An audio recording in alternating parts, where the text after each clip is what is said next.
Tiamo! Hey!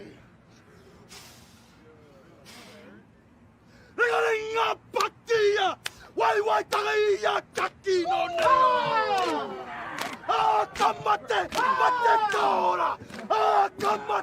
Mate kora! Tenete tangata! Uru nana hititi! Paka fitite! Upa! Upa! Upane! Hapane fititera!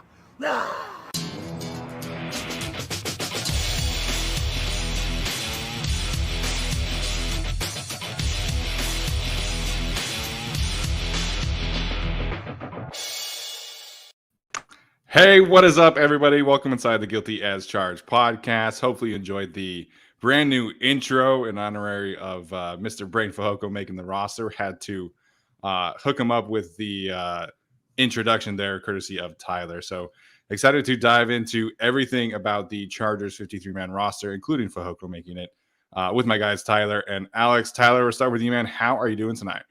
I am doing wonderful. It was fun just discussing everything in Discord, on Twitter, whatever, with everybody, all these cuts. But yeah, obviously we're here partially to celebrate Braden Fehoko making it. We all wanted this to happen, and I'm so happy that it did. Yeah, I gave a wonderful press conference, which I'm sure we will talk about as well. Alex, what's up, man? How you doing tonight? Doing good. Braden Fehoko's a Charger, which is great, and Jalen Reagor is still an Eagle. But other than that, everything's going fantastic. Man, they had Britton Covey just right there for the taking. Now he's going to be in New England and maybe an 8-time Pro Bowler, probably. Yeah, New England's going to have a tough choice between our guy and Bandy and Covey. Good stuff. So, like I said, we're going to talk about the initial 53-man roster. We'll talk about, of course, the predictions that we got right, we got wrong. Some of the analysis that will go into each position. Lot to get into in terms of, talking about the league as a whole. If you're a national podcast, I guess. So we'll give some thoughts there, I'm sure. First and foremost, have to do some news and notes from today's practice. Shout out to Tyler's dad. New intro rocks, he says, with a big super chat. So appreciate that. In terms of the news and notes, I think we have to start with, of course, JC Jackson. Brandon Staley was asked for an update about JC. He is in a walking boot, but he seems to be doing fine. He was lifting with his teammates yesterday back at the facility. Brandon Staley was asked when they will know what kind of update they can have around what time. Brandon Staley said that they need to get the walking boot off first, and then they'll kind of reassess. So still potentially 2 to 4 weeks. We'll have to wait and see what that update changes. But back at the facility, lifting with his teammates, sounded like good news for the most part. But again, we just have to wait and see until the walking boot comes off. Sorry, I couldn't unmute there for a second. This is great as far as news regarding the situation. We weren't quite so sure. They gave us 2 to 4 weeks, so we could miss 2 games. Listen, I'm no doctor. I'm certainly no guy going to medical school by any means. That's this guy over here on the YouTube channel. But it sounds pretty good as far as things are going regarding that injury, the wound, if you will. Sounds pretty good to me. Sounds like a guy who's going to be there week 1. Yeah, sounds like a guy's probably going to play week 1. I mean, they just got him out of the boot and they said they'll reevaluate, so we can talk about it then, I guess. But it seems kind of like crisis averted, and at least it got taken care of when it did. Kind of wish it maybe happened like 2 weeks earlier, like when it first started happening, but still better late than never. And if there's any chance he could play week 1, or at the very least play on that short turnaround week 2, then I think that that's great news. Yeah, to be 100% clear, I'm not the one going to medical school. That is Alex. I don't know. I guess some people are saying that Tyler accidentally pointed at me and not Alex. But oops. Is it flipped? Is it flipped? I think on YouTube it's flipped for me. So you pointed at Steven and you were like, one of these people is going to medical school. 50-50 chance. I mean, each of us are going to have a secondary degree pretty soon here when you guys finish. So that's pretty cool. Other update, of course, from today: Isaiah Spiller back at practice, at least in an individual drill capacity. Brandon Staley said he was looking good, and they're trending positive on him potentially playing, but would not confirm if he is going to play week 1 or not. Just based off of how they've handled kind of the other injuries, I would expect him to kind of work individual drills this week, maybe kind of ramp up to team drills next week. And then if he feels good, then he'll play. If he doesn't, then he won't, obviously. So hopefully he will, because certain running back RB4 right now would have to be playing as RB3 in that situation. So root for Isaiah Spiller getting healthy today, or this week, I should say. Yeah, all right, I'll jump in then. Great. Another set of good news. This is wonderful. All these injury things are really working out for everyone except Mark Webb, it seems. Hey, we thought he'd be absent, Isaiah Spiller be absent week 1. I will say that now that he's healthy, why are we keeping 4 running backs? Obviously he has to get there. He has to be in pads. He has to be practicing in full. He has to be, catching passes, taking hits. But, we could move on from a certain RB4 if he looks like he's starting to get pretty healthy. Or you could just upgrade at RB4 with the 75 other running backs on the waiver wire that are better than him. Justin Jackson, where are you at? But no, I think that Isaiah Spiller getting healthy is really good. And if he can play week 1 along with JC Jackson, that's just 2 huge advantages for the Chargers and relief for them too. Yeah, absolutely. So there are a lot of running backs available. Sony Michel was cut today. Marlon Mack. I don't know if I would be interested in Marlon Mack, but quite a few running backs available on the waiver wire and potentially via trade in Minnesota. So they certainly have options if they want to. Less than positive news about Donald Parham, who still is not practicing. They did only keep the 3 tight ends, which we'll get into, of course. But it does sound like he's still at least a week away from doing individual drills. So I would kind of put his week 1 status in question. But of course, that can certainly change down the road. Corey Linsley did not practice today. He was not mentioned in the injury status or the injury portion of Brandon Staley's press conference. So that could certainly be a Veteran Day off. Sounds like there's been a lot of those for Corey Linsley. So hopefully there's nothing going on there.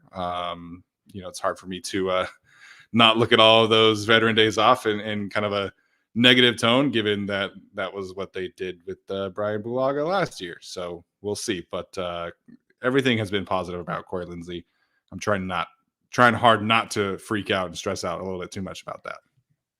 Yeah, man. He's taking these Veteran Days off. Braden Fehoko said that Khalil Mack was out there not taking Veteran Days off, running with the 2s and the 3s last week just because they needed more bodies. I'm joking. I'm sure everything is fine. I hope everything's fine. I guess we'll find out. But there definitely is that, Packers lineman thing that we're still having to shake off. Yeah, I'm not gonna utter the words Brian Bulaga yet until something happens week 1 and then suddenly he needs back surgery, quintuple back surgery. I don't know, but that seems like what would happen. But I'm not gonna get too concerned about it yet. It seems like it was just a Veteran Days off, and Corey was healthy last year, so all the best to him and hope he's okay. Yeah, absolutely. Was there an update on Dean Leonard? I didn't really see one. My understanding is he's week to week with a hamstring. Okay. So we'll see there. Of course, obviously the roster, which we can again get into in a second here. I think that's it in terms of news and notes that I have from today. So we'll dive into the official roster. So Tyler's going to share his screen here. We're going to start with the offense here first and foremost in terms of the players who made the roster, and then we'll talk about some of the guys who, of course, did not make the roster. Starting, of course, with the quarterbacks. No surprises. They kept all 3, Justin Herbert, Chase Daniel, and Easton Stick. Running back, fullback, we've already mentioned it. They kept the 4, plus Xander Horvath. Tyler actually found out early on yesterday morning that Mr. Gabe Neighbors was not going to be on the roster. So big shout out to Tyler, and everybody in the Discord was able to get an early window there. Alex, what do you make of this, man? Xander's been essentially practicing with the fullback by himself for the last few weeks, but now that we know that it is officially Xander, what are your thoughts here? Yeah, I mean, this pretty much went exactly as we predicted. Like our two that we kind of missed were on the defensive side of the ball. But this was perfect. Well, perfect in terms of our prediction, but not perfect in terms of how I maybe would have made the roster. We knew they were keeping 3 running backs. We knew it was also going to be 4 running backs, and then Xander Horvath at fullback. I mean, this is a pretty solid unit. I like all the wide receivers, obviously. And, you get into the offensive line, which, aside from, the question marks at right tackle in terms of how Trey Pipkins will perform and, how Storm Norton could perform, if the Trey Pipkins experiment, fails or doesn't fail. Aside from some of those like big picture questions, I think that this is a pretty solid offensive unit. The biggest omission, I guess, on the offense is going to be Michael Bandy. But I don't think that there's, considering the orientation of the roster, and they were going to keep 3 quarterbacks, they were going to keep 4 running backs. At that point, there just wasn't a spot for Bandy, as much as I would have liked to have had a player on there that just showed himself all, preseason long and, all training camp long. But aside from that, very predictable offensive group, but that's also what it's supposed to be. They're pretty stacked on offense.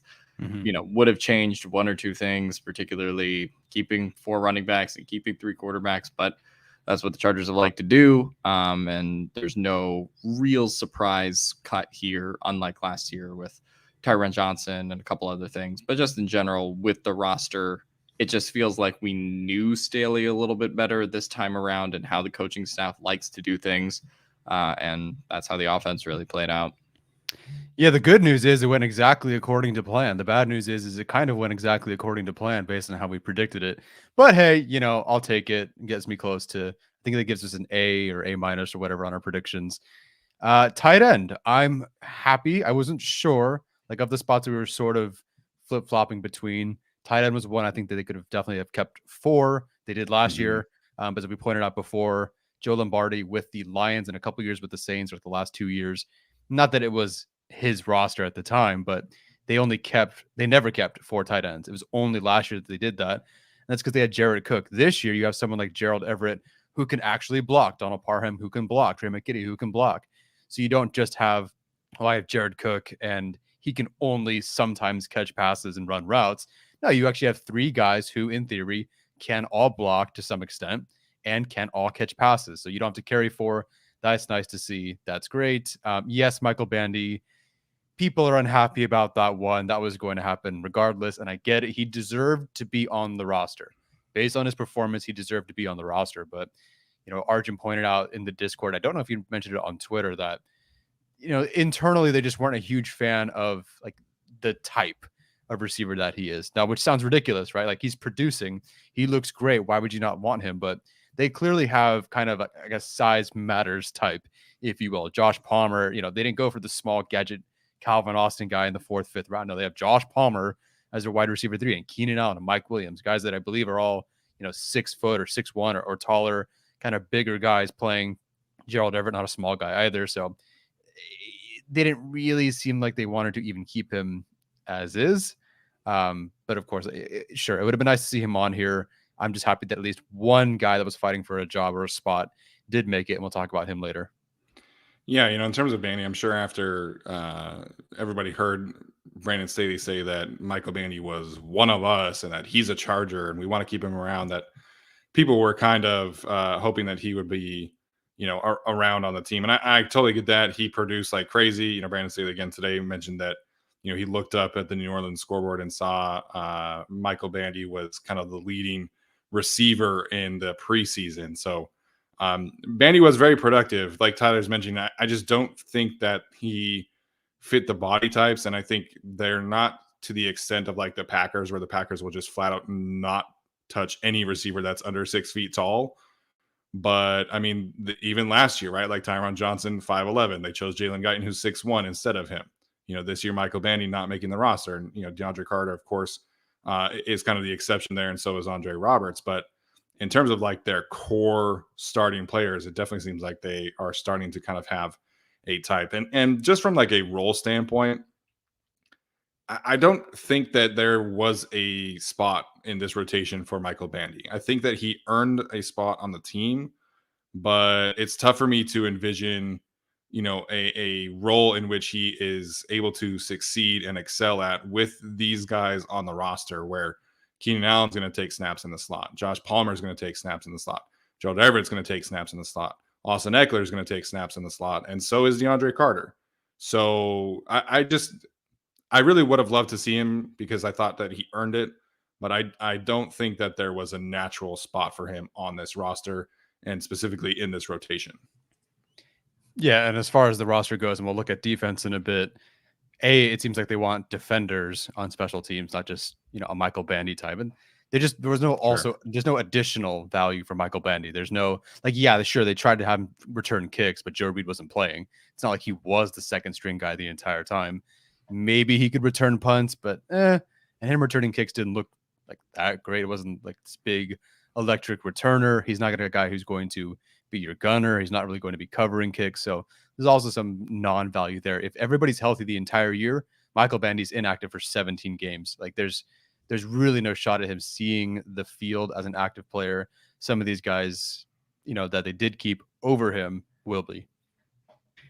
The only counterpoint I'll say to that is that despite Michael Bandy probably being a healthy scratch for 17 games in a theoretical situation where everybody's healthy, Larry Roundtree is probably going to be a healthy scratch for over half the season if all the running backs stay healthy, right? Sure. Winston Stick, a healthy scratch for 17 games, knock on wood, if all the quarterbacks stay healthy, right? So that goes back to roster construction. And even though Michael Bandy would have been the wide receiver 6, and that's not nearly an essential position, if we're talking about earning it, Michael Bandy did more of that than Easton Stick or Larry Roundtree did this preseason, and yet they're still on the roster. So I do think the argument from that standpoint, even though all three of those guys are going to largely be inactive throughout the year in an ideal scenario where no one gets hurt, I do just think that there's that aspect that even though he's a little bit redundant with DeAndre Carter, I still would have liked to have seen that spot rewarded.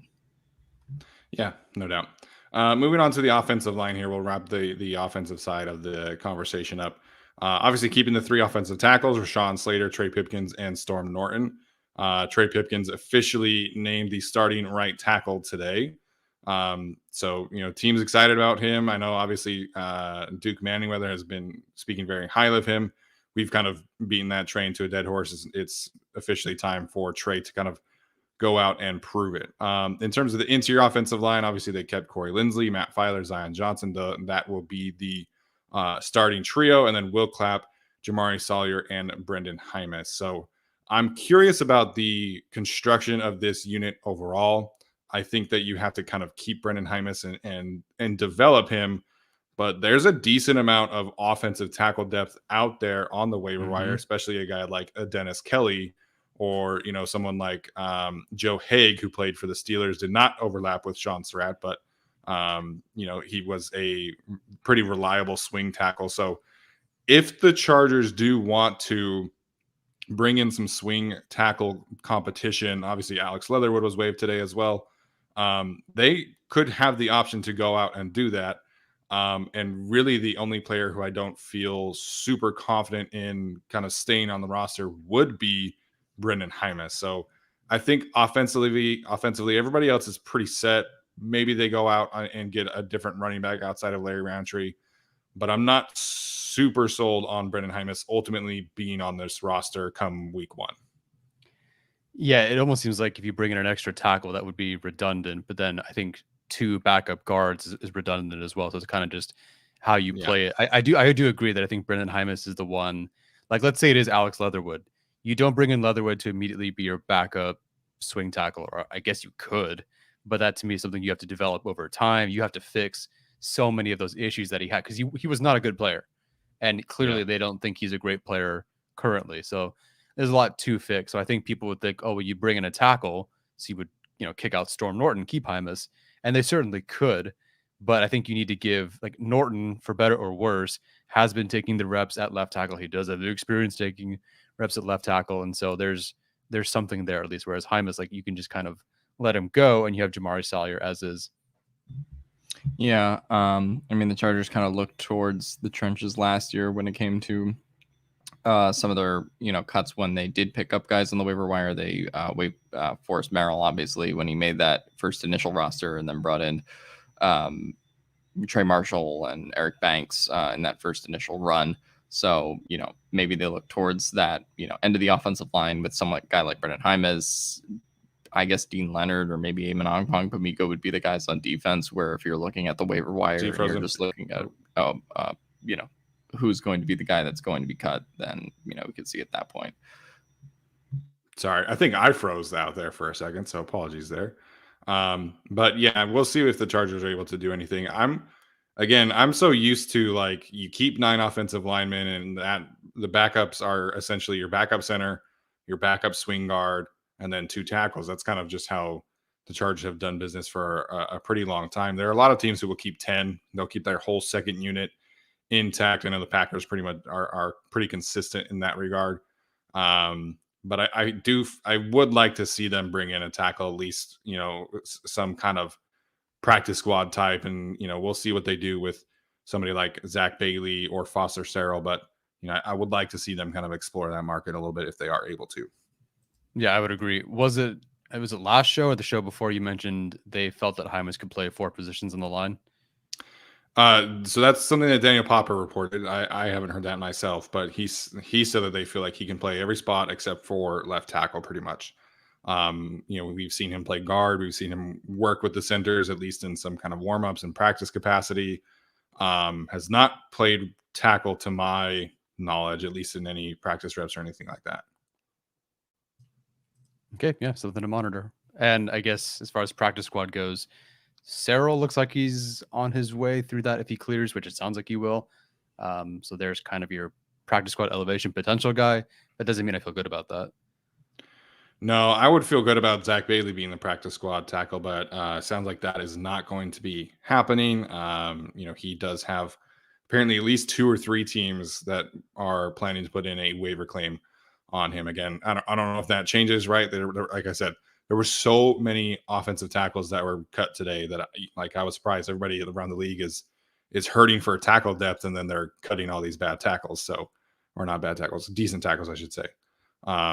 So obviously something to keep an eye on. In terms of the Alex Leatherwood, I did want to say this because there were a lot of conversations happening that I don't really particularly agree with. And I know that, he's a Raider, and it's so funny that they overdrafted him and then they cut him. And yeah, I don't blame Alex Leatherwood for that, right? No. I think that the Raiders have handled that situation so poorly.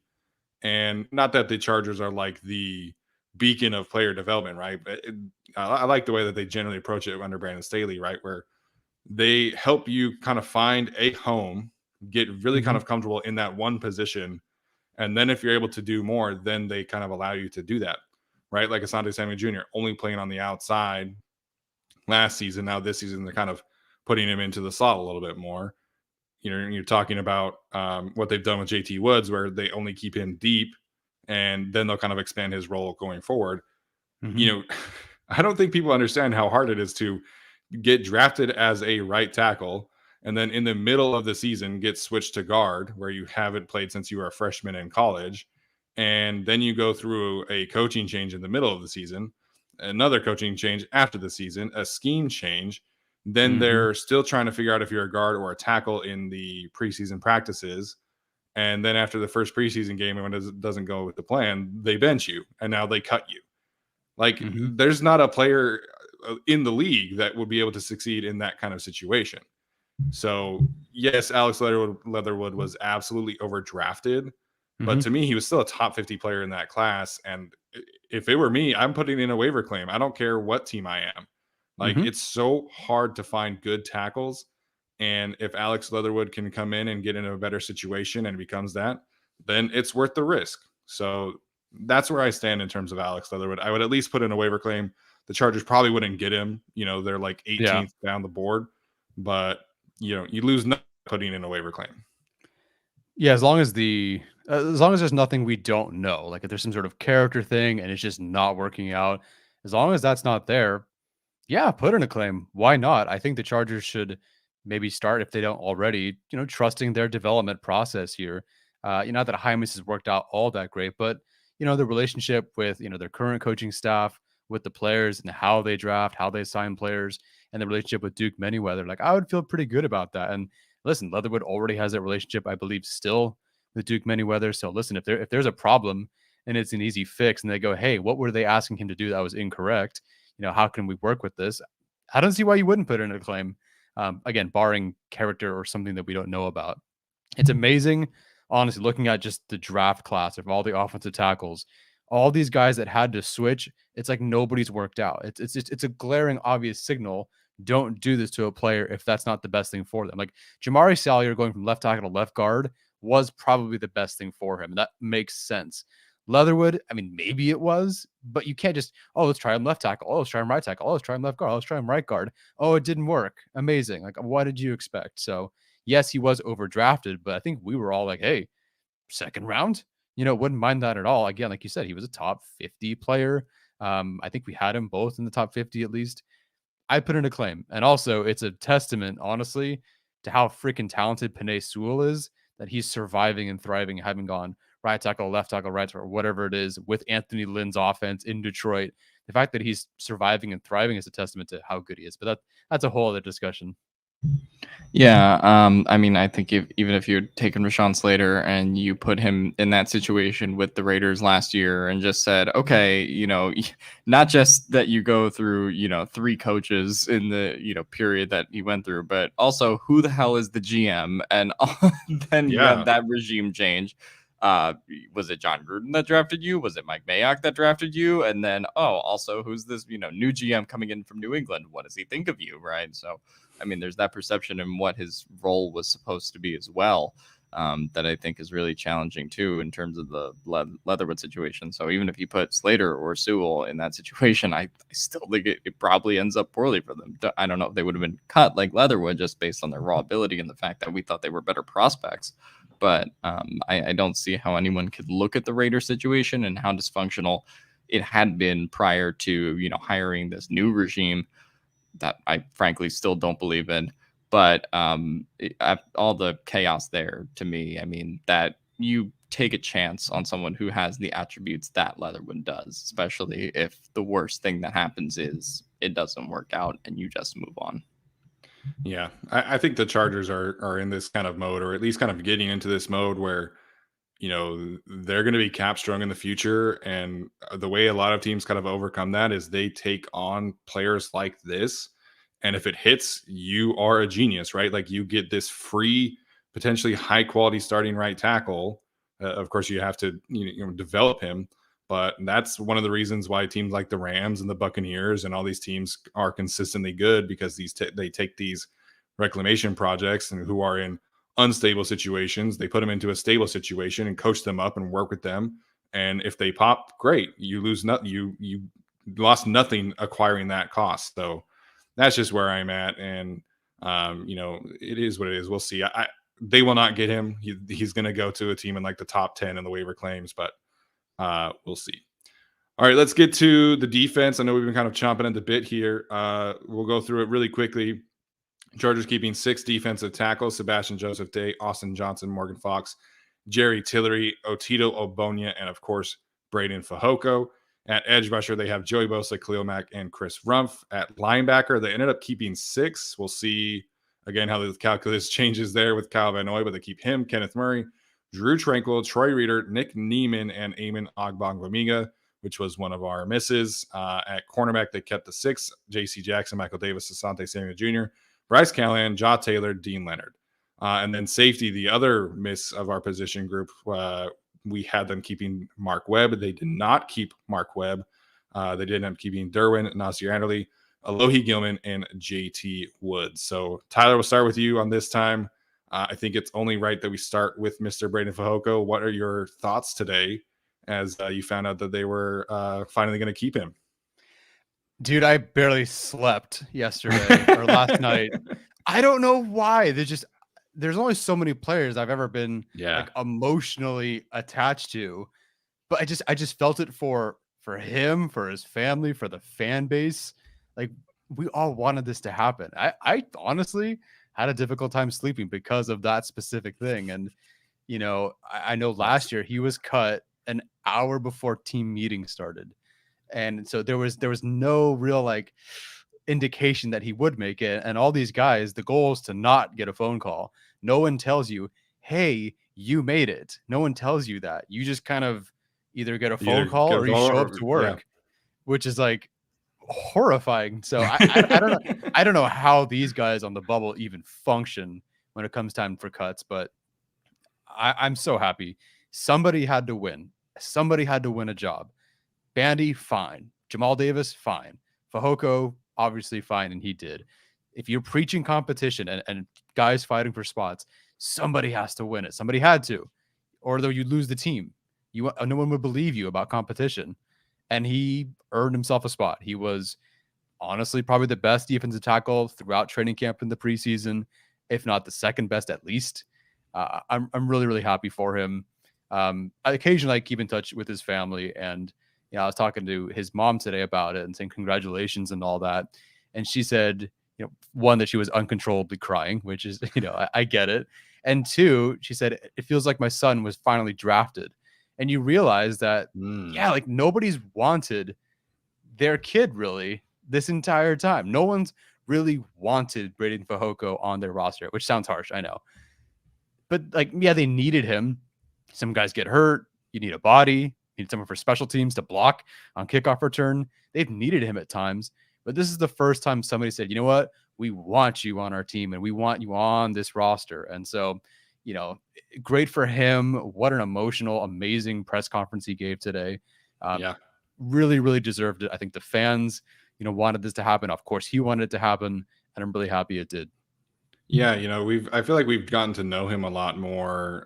He's gotten a lot more attention this year. There was the mic'd up from him. That video of him and his dad from the second preseason game was awesome. The interview with Haley Elwood. And so there was a lot of positive buzz around him, just because of like who he has become and who he means to this team. And a lot of that matched up with the play on the field this time around. And just consistently impacting the line of scrimmage, I think, is the way that I would kind of describe Braden as a player. And I think the Chargers need that, right? We'll talk a little bit just about the overall construction of that unit in a second, but couldn't be happier for a player because he's become so beloved by his teammates. Him and Sebastian Joseph Day are attached at the hip, I feel like, and they're always just laughing it up together and, having a great time. And, the ox cord question when everybody was kind of roasting him, I thought was hilarious too. But couldn't go to a more deserving player, and he's had to fight and claw his way to making this roster. And I thought that his press conference today was a really great window into the kind of struggle that goes through these players' journeys into making the roster who are undrafted or who have 6th and 7th round draft picks. So couldn't be happier for him. He deserves it. The defensive tackle room is significantly better with him around as opposed to the other guys who, we can talk about. But Fehoko played his way into this spot. And like you said, if you're a team who's preaching competition, you have to reward a guy like this. And super happy that they ended up doing that. Yeah, Stephen brought up the Braden Fajoko's music taste thing, and despite my moral and ethical objections to him saying he would cut Kendrick Lamar because he's just a lyricist, I'm very happy that Braden Fehoko made the roster. Obviously, we talk about competition, and to me, it came down to him and Christian Covington. Obviously, as concerned who would be that 6th defensive tackle, and you're looking at a guy at Christian Covington who did not perform well last year. You're looking at a guy in Braden Fehoko who was, one of the top guys in the league in terms of run stop percentage and made a positive play and positive impact whenever he was on the field. And obviously, this preseason, Braden Fehoko outplayed Christian Covington by a fair margin, right? And so the fact that he made this team, football's by no means a meritocracy. Otherwise, Michael Bandy would be on this roster. Otherwise, other guys would be on this roster. But I do think that Tyler has a point. You just had to have one guy in terms of a competition that, made that roster and made that impact. And even though there was no undrafted free agent this year, in a way, Braden Fehoko is kind of that undrafted free agent, Sure. from last year who made this team this year despite not making it last year. So Obviously the Chargers are in a situation where it's like they boosted their roster quite a bit, and there's not really a lot of like open competition spots. Anyone could have made a prediction and probably gotten 49 or 50 of the guys, right? But I think the fact that, Fehoko really showed that he deserved that spot relatively quickly within the first preseason game or so, and just never let go of that in comparison to some players in years past who had moments where they shined. I think that really speaks to his character and how he shows up every play. But no, I'm really excited to have him on this team. Kind of excited to have Christian Covington off of it just because, man, some of those run defense games were pretty ugly last year. Yeah. But I think that Fehoko is going to be still a great fit on this team. Yeah, I think from a pure on the field standpoint, I think one of the reasons that I'm really excited about this is I think it gives them a lot of flexibility with Sebastian Joseph Day in particular, because I think this team needed like a true nose tackle to come in here and make an impact. And I think that's why they drafted Otito Ogbongbemiga. I feel like that's what they envision him to be, but he's just not there yet. And so I think if you had kept Christian Covington, you're looking at Sebastian Joseph Day and saying, hey, you are our 0 tech, you are our 1 tech. And because of our roster construction, you don't really get to move around the line. And to me, that's one of his strengths, is that he can play all across the field, and he can play even all the way out to a 5 tech. I'm comfortable with him out there and rushing the passer. Now, because of Braden Fehoko, he's able to do that. And you can put him at the nose in a base package, right? You can put him in the nose, and then Sebastian Joseph Day at the 4-eye technique. You can put Austin Johnson at the 3 tech, and you can just move people around, right? And, I think those 3 create such that's a really tough unit to run against, man. And then you're also talking about Khalil Mack and Joey Bosa. So, he's not a household name. I'm sure people, who are not fans of the Chargers would listen to this and be like, why are they so excited about like this 6th defensive tackle undrafted free agent? But I just think he gives them so many more options than keeping a guy like Christian Covington would. And, I'm excited to see what that frees up for him. I'm excited to see what that frees up for Sebastian and Austin Johnson. So he's a really good player, really good run defender. But I think the real value here is being able to free up Sebastian Joseph Day in particular. Yep, 100%. And yes, I maybe other teams or players or fans don't know him, but he got a lot of love today, like a lot of love on Twitter. I posted that he made the team, and I got Sean Smith. There's a Dolphins player. There's people from Hawaii and LSU and Texas and coaches and whatever. Like, there's a lot of love for this guy. But yes, to your point, him freeing up Sebastian Joseph Day would be huge. Yeah, and just like I did just talk about the undrafted free agent nature of it, but it does really feel like we just went through Braden Fehoko Hard Knocks, even though we went through Braden Fehoko Hard Knocks 2 years ago, where it's like, okay, this was our guy. Yeah. He made the team, right? In very much that kind of way too. So it was nice to see that rewarded.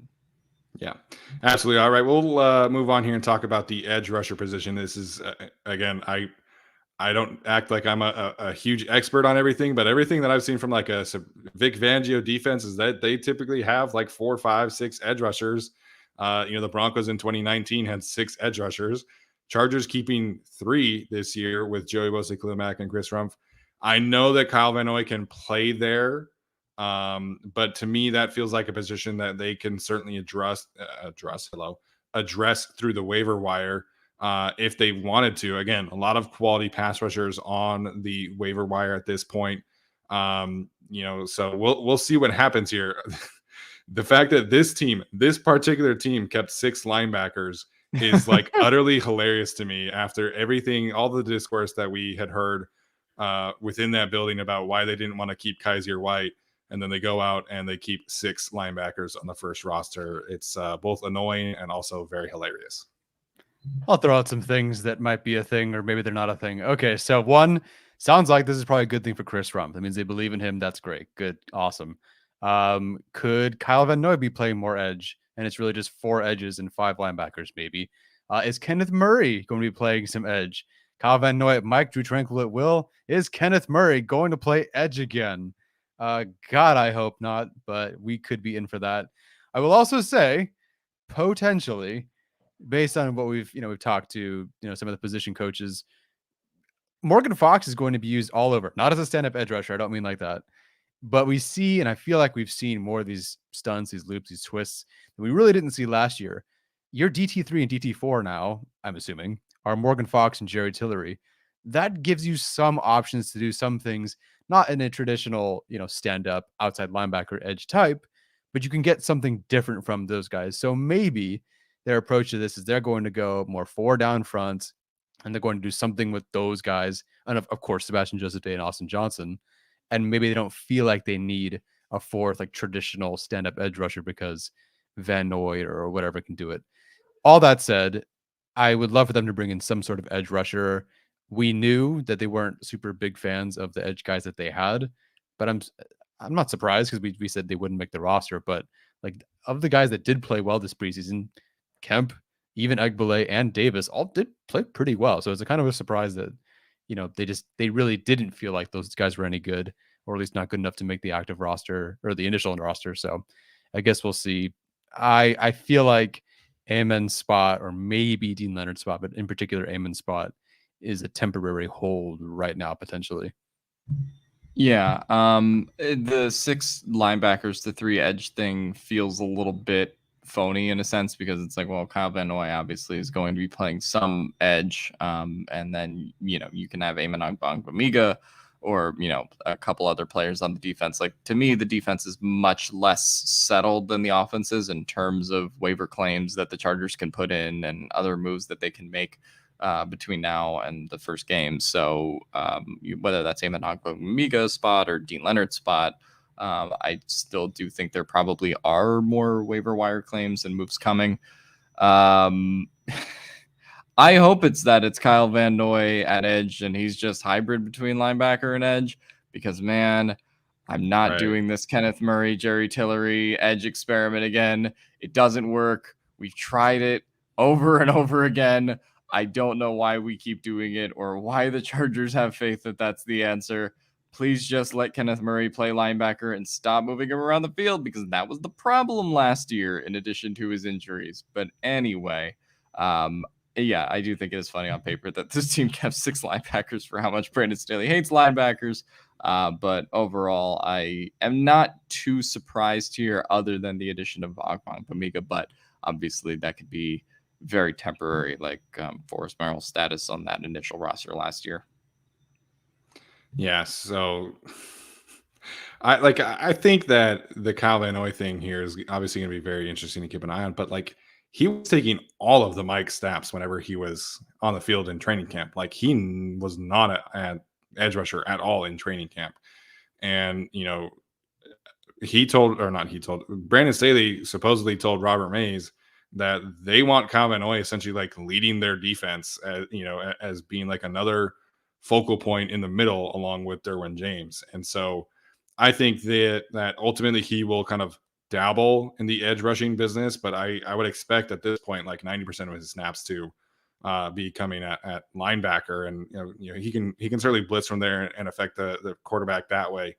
But it's really flipped the opposite of what we initially expected. And after he was on the Pat McAfee show saying that he was excited to get into a place where he could rush the passer more often, and now he's going to be the starting Mike linebacker. So a lot has changed and a lot can change. They could certainly put him back on the edge, but it sounds like from everything that people are talking about, meaning like national media members, that they want him at the Mike linebacker spot, that they feel like he's a stabilizing presence there and they really value his ability there. So I don't know, like to me, you need another edge rusher if that is the case. If your plan is even if your plan was like to split him 50-50, I still would prefer like another edge rusher just to have like a full-time edge rusher. Because if anything happens to Khalil Mack or Joey Bosa in the middle of a game and your solution is Kyle Van Noy playing on the edge at that point, then you're taking away from the linebacker. In mid-game, that's a really hard change to mix, to say,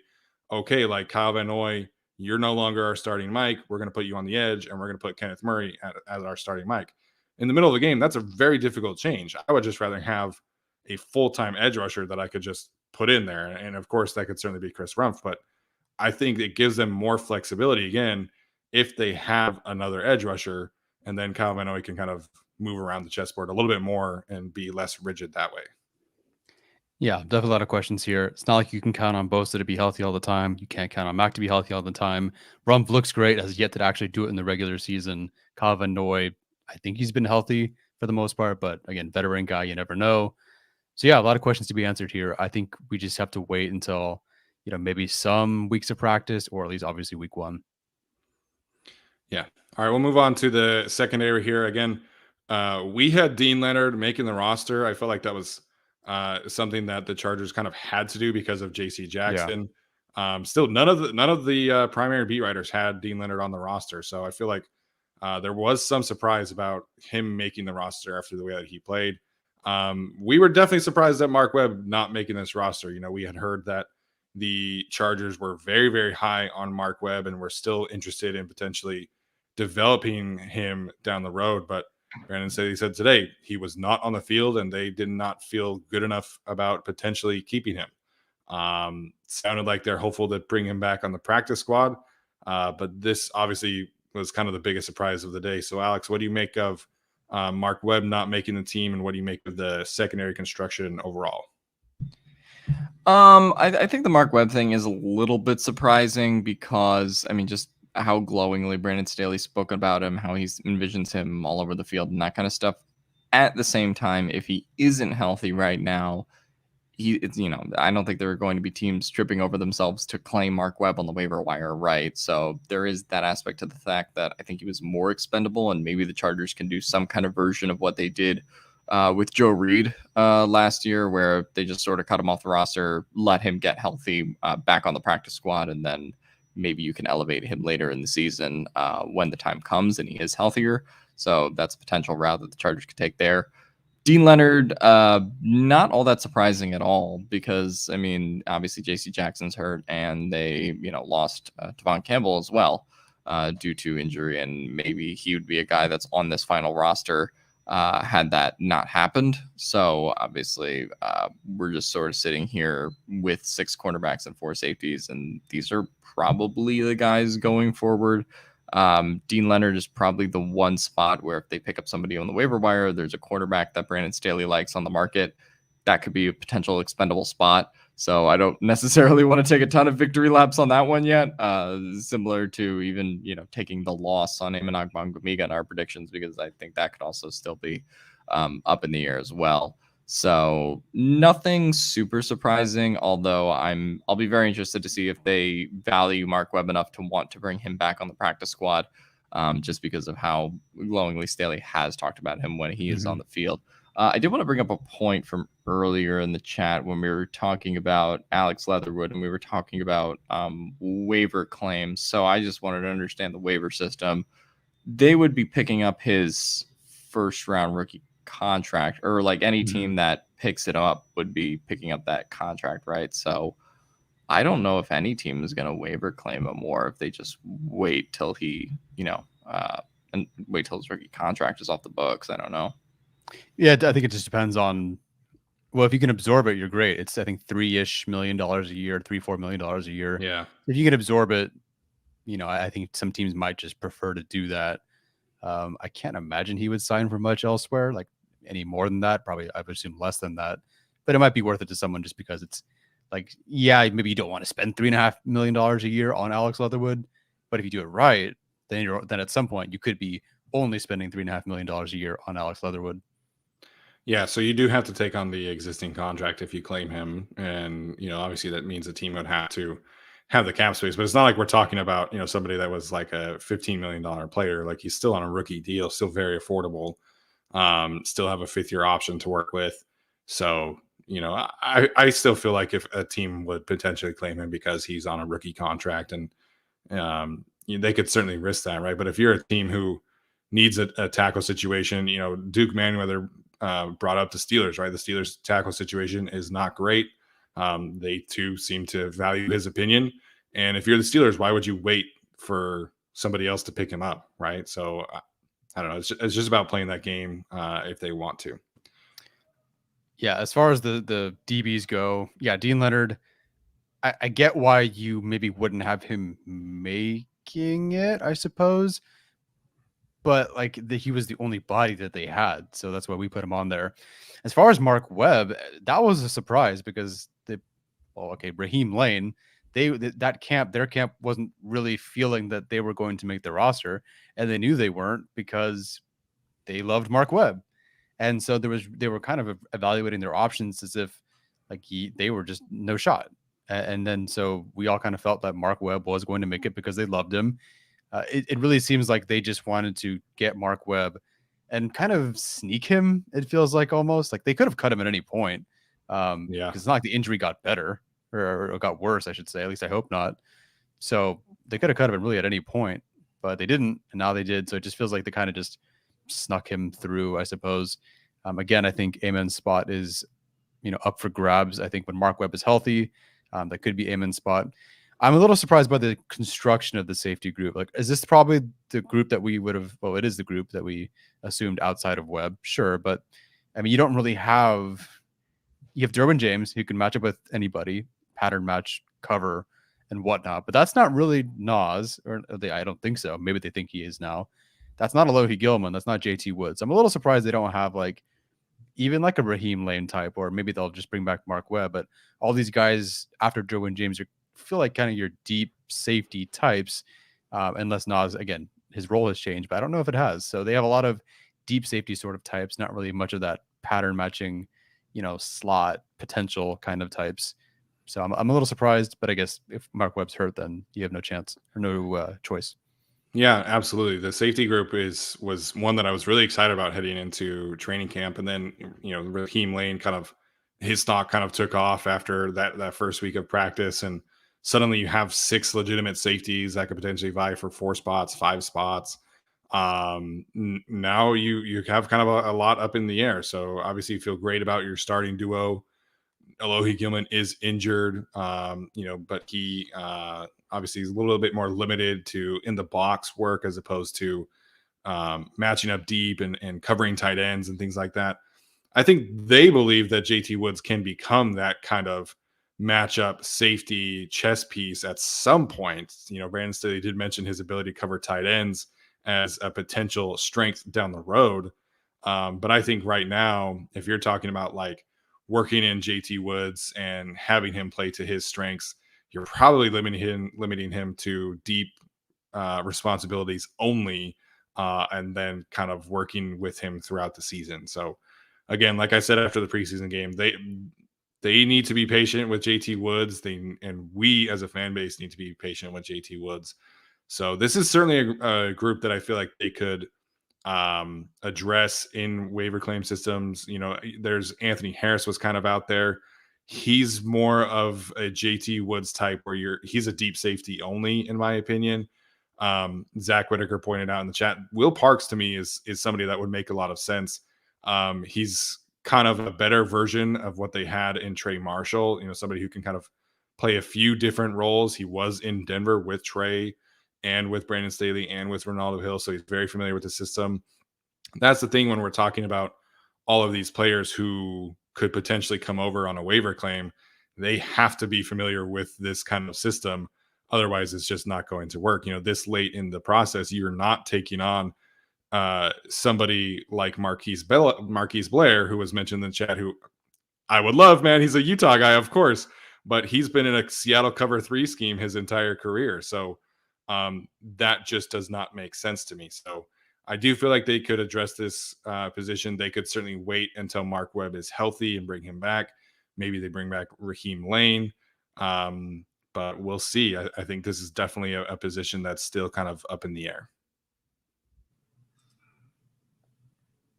Yes.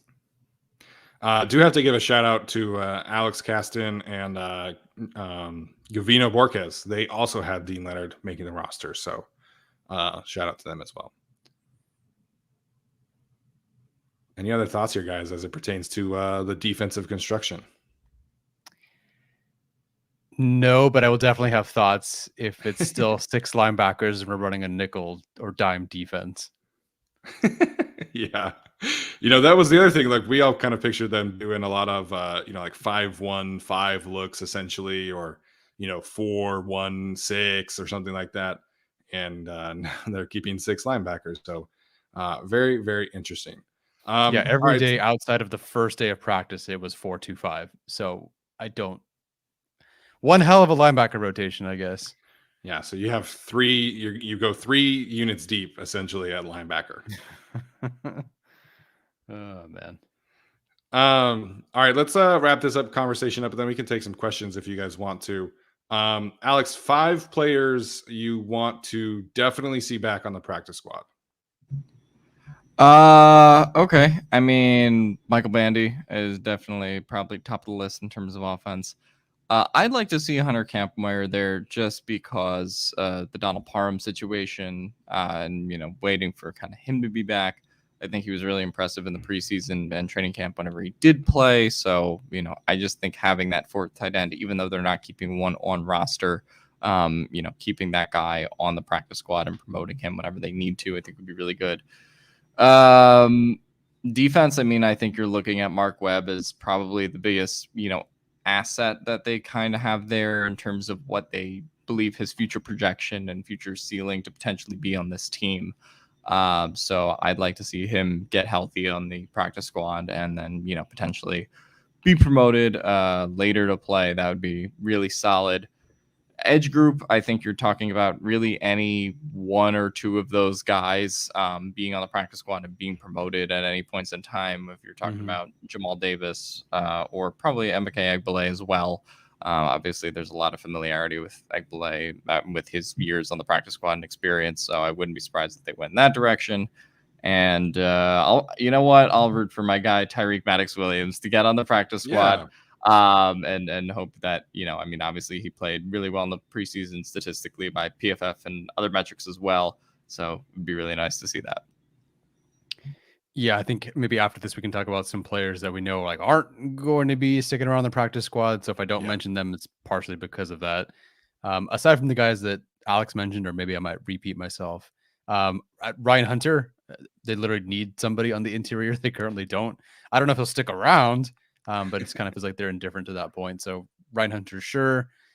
I liked what I saw out of Trayvon Bradford in camp. Didn't see a lot of him in the preseason all that much, but some good things from him there. So I'd love to see that. Not that I want to move on from Joe Reed and Jason Moore. I would just like to see some different stuff at this point because those guys aren't sticking and doesn't really seem like they're going to really do anything this year. So, give him a shot. If Andrew Brown decides to stick around, I'd love to see him there. I just think he's flashed. He's a guy that has flashed, did flash in that last preseason game. So I'd love to see him. Really any of the edge rushers, or excuse me, 3 of the 4 edge rushers, I'd love to see. So hey, Carlo Kemp, give him a shot. Didn't do a whole lot during training camp, but those preseason games look good. Raheem Lane, I'm definitely rooting for. I get Mark Webb, and he probably will be the guy. But Raheem Lane is, healthy and available. So at some point, I'd just like to see him get a shot. And then Damon Lloyd, big standout this preseason. Really thought that maybe there's a chance he had a shot over Amen, but I guess not. Yeah, great choices there. I don't really have a ton to add there. I was really interested in Sage Surratt. I felt like he flashed some good things at tight end. So I know that he's injured. I don't know if that means that he'll potentially come back at some point if there's an injury settlement there. Keemon Hall flashed some really interesting things to me as well. Last season he was somebody that I think you could kind of picture becoming like a core special teams player. He was a good blitzer.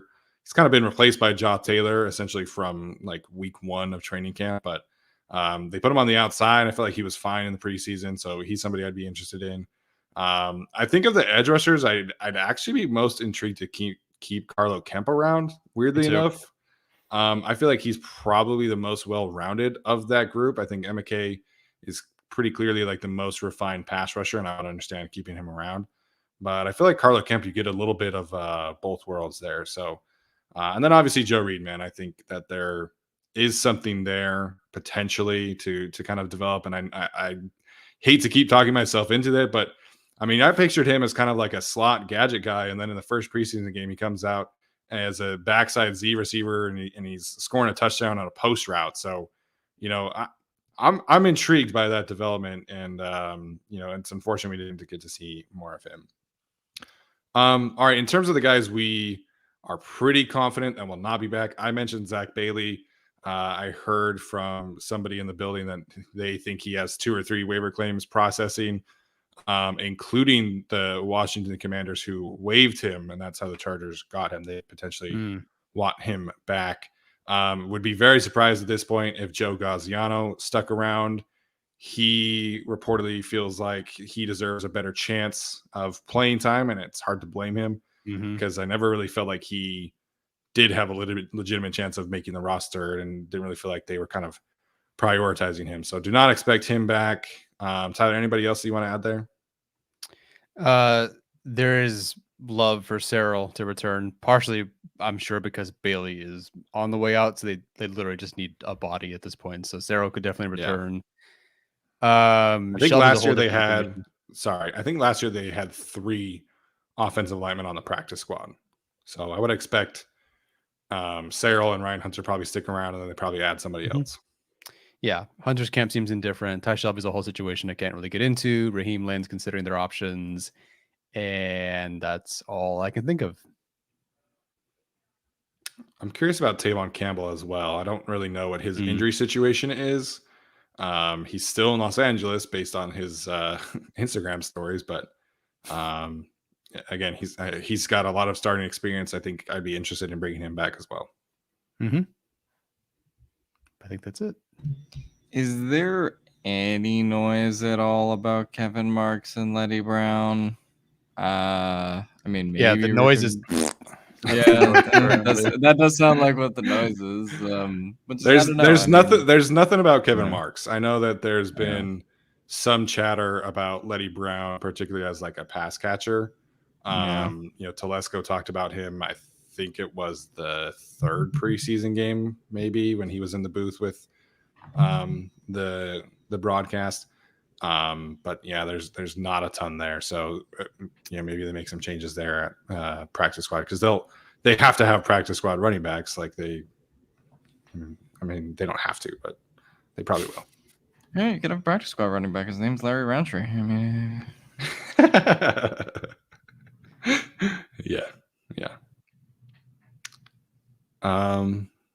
All right. So again, the Chargers can make some waiver claims as of tomorrow.